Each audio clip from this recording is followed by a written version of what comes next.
ঈদের দিনটা কেমন কাটলো, কোথায় গেলাম, কি করলাম সব কিছু থাকবে আজকে এই ভিডিওতে। হ্যালো এভরিওয়ান, আসসালামু আলাইকুম, welcome to my new blog. Monika Mehjabin, সবাইকে ঈদের শুভেচ্ছা, ঈদ মোবারক। আশা করছি সবাই ভালো আছে। আমার জন্য ঈদের দিনটা খুবই স্পেশাল। আমি সব সময় সকালবেলায় রেডি হয়ে একদম সাজুগুজি করে বাইরে ঘুরতে বের হয়ে যাই। দিন আমার জন্য খুবই আনন্দের একটা দিন। আজকেও আমি রেডি হয়ে বিকাল টাইমে বের হয়ে গেছি বাইরে ঘোরাঘুরি করার জন্য। আমি আজকে চলে আসছি নারায়ণগঞ্জ অ্যাডভেঞ্চার ল্যান্ড পার্কে। ঈদে নাকি সবার স্বপ্ন বাড়ি যায়, কিন্তু নারায়ণগঞ্জে মানুষ মনে হয় স্বপ্ন বাড়ি যায় না, তারা নারায়ণগঞ্জেই থেকে যায়। এত পরিমাণে ভিড় ছিল, ঢাকাও এত মানুষ নাই যেখানে নারায়ণগঞ্জে এত মানুষ। প্রত্যেকটা জায়গার মধ্যে এত ভিড় ছিল। আর রাইড গুলার মধ্যে দেখেন সিরিয়ালের উপর সিরিয়াল, 100 জনের মতো সিরিয়াল থাকে একটা রাইডের জন্য। অ্যাডভেঞ্চার ল্যান্ডের পার্কের টিকিট এন্ট্রি 50 টাকা, কিন্তু ঈদ আসলে তারা 200 টাকা টিকিট করে ফেলে, যেটার সাথে 4টা বা 5টা রাইড আপনারা ফ্রি পাবেন।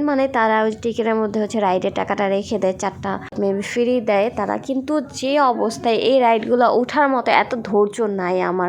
এত বড় সিরিয়াল, প্রত্যেকটা রাইডের মধ্যে এত লম্বা সিরিয়াল ছিল যে আমাদের 200 টাকায় লস। কারণ আমরা এন্ট্রি ঢুকেছি ঠিকই, বাট আমরা কোনো রাইডে উঠতে পারিনি। পার্কটা অনেকটাই বড় ছিল আর অনেকগুলো রাইড ছিল, কিন্তু প্রত্যেকটা রাইডের মধ্যে এত পরিমাণ লম্বা সিরিয়াল ছিল, সবাই এটা টাকাটা উসুল করতেই হবে, কারণ 200 টাকা দিয়েছে একজনের টিকেটে।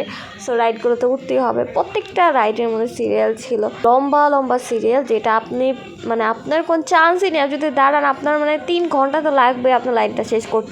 ঈদ নিয়ে আমি সবসময় এক্সাইটেড থাকি। আমার ঈদের দিন বাসায় অনেকে বসে থাকে বা ঘুমায়, সারাদিন করে ফেলে ঘুমিয়ে, কিন্তু আমার কাছে না, ঈদের দিনটা একদম বাইরে গিয়ে সবার সাথে, ফ্যামিলির সাথে, ফ্রেন্ডদের সাথে টাইম দেওয়া, তারপর এরকম আনন্দ করা, ঘোরাফেরা করা আমার কাছে বেশ ভালো লাগে। এমনিতে আজকে অনেক গরম, তার মধ্যে এত পরিমাণে ভিড় ছিল, কোনো জায়গা খালি পাচ্ছিলাম না বসার জন্য। আজকে আমাকে ঈদ লোকে কেমন লাগছে অবশ্যই আপনারা কমেন্ট করে জানাবেন, আর সুন্দর লাগলে অবশ্যই মাশাআল্লাহ কমেন্ট করবেন। আর আপনারা আপনাদের ঈদের দিনটা কোথায় কাটিয়েছেন, কেমন কাটালেন, অবশ্যই আমাকে কমেন্ট করে জানাবেন আপনাদের ঈদটা কেমন কাটলো। আপনারা যারা ঈদে পার্কে যাওয়ার কথা ভাবতেছেন, আপনারা ধৈর্য নিয়ে যাবেন, কারণ এই পার্কগুলোতে গেলে অনেকক্ষণ লাইনে দাঁড়িয়ে থাকতে হবে। আর যদি রাইডে উঠতে চান তাহলে তো আপনাদের ধরে নিতে হবে যে আপনাদের 2 ঘন্টা লাগবে একটা রাইডে উঠতে, সর্বনিম্ন 2 ঘন্টা। এত পরিমাণে লম্বা লম্বা সিরিয়াল থাকে। আমরা কোনো রাইডে উঠিনি, আমরা জাস্ট এখানে নেটে ঘোরাফেরা করেছি, আমরা বসেছিলাম, বসে বসে সময় কাটিয়েছি। এখন সালামি নেওয়ার পালা। আর আপনারা কে কত সালামি পেয়েছেন অবশ্যই কমেন্ট করে জানাবেন। তার থেকে বেশি সালামি পেয়েছে অবশ্যই আমি দেখতে চাই, আপনারা কমেন্ট করে জানাবেন। আর কারা কারা আছে যারা আমার থেকে সালামি পাও নাই অবশ্যই কমেন্ট করে জানাবে, আমি সবাইকে সালামি দিয়ে দেবে। সবাই কমেন্ট করে জানাও কে কে সালামি পাও নাই আমার থেকে।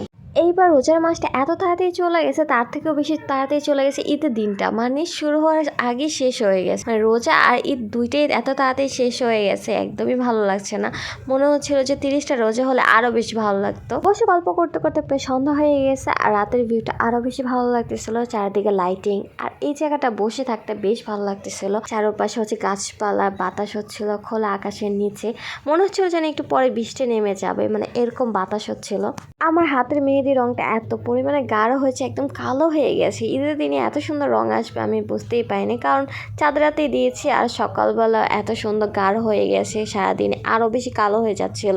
এখনও এত পরিমাণে ভিড় ছিল, আমরা ভাবতেছিলাম যে দেখি কোনো রাইডে ওঠা যায় কিনা, কিন্তু না, প্রত্যেকটা রাইডই লম্বা সিরিয়াল ছিল। আজকে তো রাইডে ওঠা একদমই অসম্ভব। তার থেকে বেশি অসম্ভব ছিল যে আমরা যখন চাষারা যাই, সেখানে আমরা কোনো জায়গায় খালি পাইনি বসার জন্য, বা আমরা কিছু খাবো, কোনো একটা জায়গা খালি ছিল না। দেন আমরা খানপুরও যাই, সেখানেও একদম ফুল ছিল, কোনো বসার জায়গা ছিল না। বসলেও 40 মিনিট লেগে যাবে। ঈদের দিন এরকম ভিড় আমি কখনো দেখিনি, যে চাষারায় এতগুলো রেস্টুরেন্ট থাকতেও আমরা একটু বসার জায়গা পাইনি, বা খানপুরে এত পরিমাণে লোক ছিল। রাত 8টা বেজে গেছে, তারপরও সিরিয়াল শেষ হয়নি। প্রত্যেকটা রাইডে সিরিয়াল, লম্বা সিরিয়াল, একটা একটা করে আবার রাইড বন্ধ করে দিতেছে, কারণ রাত হয়ে যাচ্ছিল। সো কি আর করার, আমরা কোনো রাইডই উঠতে পারিনি। এখন আমরা বের হয়ে যাব, দেন চাষারায় চলে যাই। চাষারায় গিয়ে আমরা আরো হতাশ হয়ে যাই, কারণ পুরো রাস্তায় পুরো ব্লক ছিল, পুরো এত পরিমাণে মানুষ, আর রেস্টুরেন্ট গুলো মধ্যে তো ঢুকাই যাচ্ছিল না, বাহিরে যেগুলো ছিল ওইগুলো তো বসা যাচ্ছিল না, এত পরিমাণে লোক ছিল। সো এই ছিল আমার সারাদিনের ঘোরাঘুরি, কী করলাম ঈদের, এই ছিল আজকের ভিডিও। সো আশা করছি আমার ভিডিও আপনাদের কাছে ভালো লাগছে, আর ভালো লাগলো অবশ্যই লাইক কমেন্ট শেয়ার করে দেবেন, পেজটাকে ফলো করে দেবেন, আর আমার ইউটিউব চ্যানেলকে অবশ্যই সাবস্ক্রাইব করে দেবেন। আপনাদের ঈদ কেমন কাটলো অবশ্যই কমেন্ট করে জানাবেন। সো আজকের মতো এই পর্যন্তই, আল্লাহ হাফেজ।